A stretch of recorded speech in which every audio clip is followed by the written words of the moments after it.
What do you mean you don't check your partner's phone because you don't want to see something that will give you breakfast? But it's okay for you to have their heads in between your legs. Phone is private, but your private part is not private.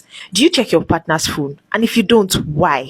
No, tell me, why don't you check your partner's phone? If you say, babe, give me your phone, and he instantly gives it to you, don't check. Oh, if you say, babe, give me your phone, and he becomes sneaky about it, what do you want to check in on you? Do you check your partner's phone? Let me know in the comments. And if you don't, why? What are you avoiding? Let me also know in the comments. Ireu.